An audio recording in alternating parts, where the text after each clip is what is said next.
Class 9 doctor केसी Sinha book प्रश्नावली 1.1। आइए इसका सभी प्रश्नों को बारी बारी से हल करते हैं। प्रश्न है, नीचे दिए गए कथन सत्य है या असत्य है, कारण के साथ अपना उत्तर दीजिए। पहला प्रश्न है, प्रत्येक पूर्ण संख्या एक प्राकृत संख्या है।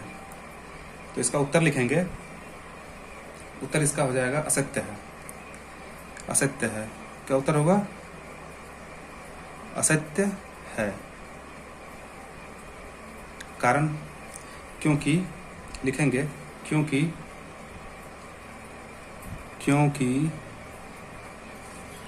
शून्य एक पूर्ण संख्या है। लिखेंगे शून्य एक पूर्ण संख्या है। शून्य क्या है? एक पूर्ण संख्या है, परंतु यह प्राकृत संख्या नहीं है। लिखेंगे परंतु यह प्राकृत संख्या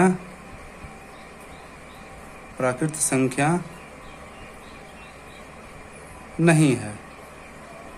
शून्य क्या है? एक पूर्ण संख्या है, परंतु यह प्राकृत संख्या नहीं है। तो प्राकृत संख्या के बारे में तो आप लोग जानते हैं कि प्राकृत संख्या किसको बोलते हैं। लिख लेते हैं, प्राकृत संख्या बराबर, जैसे हम लोग जानते हैं गिनती की संख्या को क्या बोलते हैं? प्राकृत संख्या। गिनती की संख्या जैसे 1 2 3 4 5 आगे चलता चला जाएगा। गिनती की संख्या को क्या बोलते हैं? प्राकृत संख्या बोलते हैं। अब पूर्ण संख्या किसको बोलते हैं? लिख लेते हैं, पूर्ण संख्या। अब गिनती की संख्या में यदि शून्य को शामिल कर लिया जाए तो वो पूर्ण संख्या हो जाता है। जैसे 0 1 2 3 4 5, ये क्या हो गया? पूर्ण संख्या हो गया। तो सवाल क्या पूछ रहा है कि प्रत्येक पूर्ण संख्या एक प्राकृत संख्या होती है। तो प्रत्येक पूर्ण संख्या एक प्राकृत संख्या नहीं हो सकती है। क्यों? क्योंकि प्राकृत संख्या में 0 नहीं है और पूर्ण संख्या में 0 है। तो आप समझ गए। आइए प्रश्न 2। प्रश्न दूसरा, प्रत्येक पूर्णांक एक परिमेय संख्या होती है। इसका उत्तर हो जाएगा सत्य है। सत्य है, क्योंकि लिखेंगे क्योंकि प्रत्येक पूर्णांक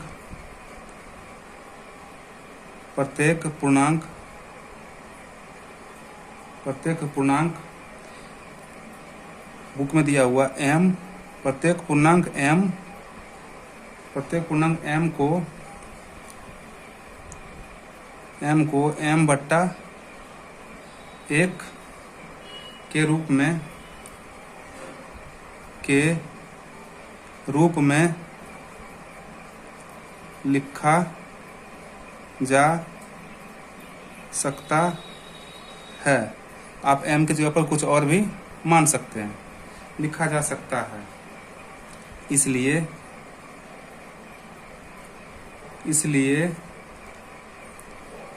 यह एक परिमेय संख्या। क्या लिखेंगे? इसलिए यह एक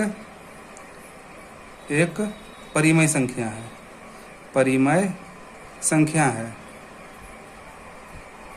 संख्या है। जैसे आप उदाहरण के लिए लिख सकते हैं, जैसे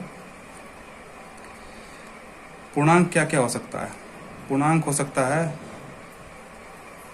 पूर्णांक के लिए हम लिख सकते हैं 5 ले लेते हैं, 6 ले लेते हैं, 7 ले लेते हैं, 8 ले लेते हैं। ये सब क्या है? सब पूर्णांक संख्या है। चलिए माइनस में भी 9 ले लेते हैं। अब इसको हम क्या कर सकते हैं? इसको परिमेय संख्या भी बना सकते हैं। कैसे? ये पूर्णांक संख्या है, प्रत्येक पूर्णांक संख्या को m/1 के रूप में लिखना है। तो m/1 यानी कि परिमेय संख्या बनाने के लिए क्या करेंगे? 5 को बट्टा में 1, 6 को बट्टा में 1, 7 को बट्टा में 1, 8 को बट्टा में 1, -9 का बट्टा में। अब ये क्या बन गया? ये बन गया परिमेय संख्या। परिमेय संख्या बन गया। चलिए परिमेय संख्या बन गया। अब प्रश्न 3। तीसरा प्रश्न है, प्रत्येक परिमेय संख्या एक पूर्णांक होती है, तो प्रत्येक परिमेय संख्या एक पूर्णांक होती है, तो ये हो जाएगा असत्य। क्या हो जाएगा? असत्य। असत्य हो जाएगा, क्योंकि क्योंकि क्योंकि चलिए मान लेते हैं 2/3 एक परिमेय संख्या है, एक परिमेय संख्या है, लेकिन यह क्या लिखेंगे? लेकिन यह पूर्णांक नहीं है। देखिए, परिमेय संख्या को हम P/Q के रूप में लिख सकते हैं। जैसे परिमेय संख्या को कैसे लिख सकते हैं? परिमेय संख्या को हम कैसे लिख सकते हैं? P/Q के रूप में लिख सकते हैं। जैसे तो 2/3, ये क्या है? परिमेय संख्या क्या है? परिमेय संख्या है ये P और ये Q परिमेय संख्या। लेकिन यदि इसमें हम इसको भागा देंगे, भागा देने पर अगर यदि कोई परिमेय संख्या P/Q पूर्णांक है तो Q बराबर ±1 नहीं हो सकता है। प्रश्न 4 है, यदि कोई परिमेय संख्या P/Q पूर्णांक है तो Q बराबर ±1 नहीं हो सकता है। आइए उत्तर लिखते हैं। उत्तर असत्य है, ये असत्य हो जाएगा। असत्य, क्योंकि लिखेंगे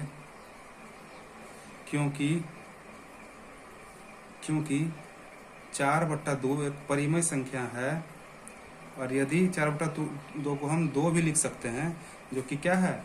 एक पूर्णांक है। क्या है? पूर्णांक है। 4/2 क्या है? एक परिमेय संख्या है, जिसको कि हम इसको काटेंगे तो 2 आ जाएगा। 2 क्या है? एक पूर्णांक है। ठीक है, पूर्णांक है। और इसमें दिया हुआ है, और आप देख सकते हैं P बराबर 4 और Q बराबर 2 है, और यहाँ पे Q के स्थान पर क्या दिया हुआ है? 2। Q के स्थान पर 2 है, ±1 नहीं है। ±1 नहीं है, तो हम लिख सकते हैं, अतः ऐसे डायरेक्ट लिख सकते हैं, Q बराबर 2 है, इसलिए लिख सकते हैं, इसलिए यह कथन सत्य नहीं है। सत्य नहीं है। प्रश्न 5 का प्रश्न है, यदि कोई परिमेय संख्या P/Q पूर्णांक नहीं है तो Q बराबर ±1 नहीं हो सकता है। तो ये सत्य है। ये क्या है? सत्य है। हम लिख सकते हैं इसको, यह सत्य है।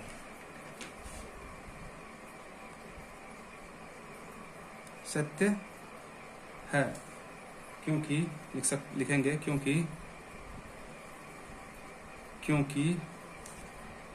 Q बराबर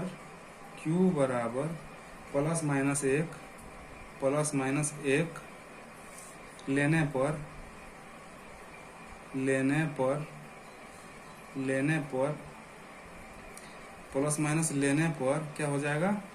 P/Q बराबर P/+1 बराबर ±P एक पूर्णांक हो जाता है। क्या हो जाता है? ये एक पूर्णांक हो जाता है। आप भी इस तरह से बनाइएगा तो ये प्रश्न बन जाएगा। चलिए फिलहाल इतना ही, आगे के वीडियो में इसको पूरा हल किया जाएगा। धन्यवाद।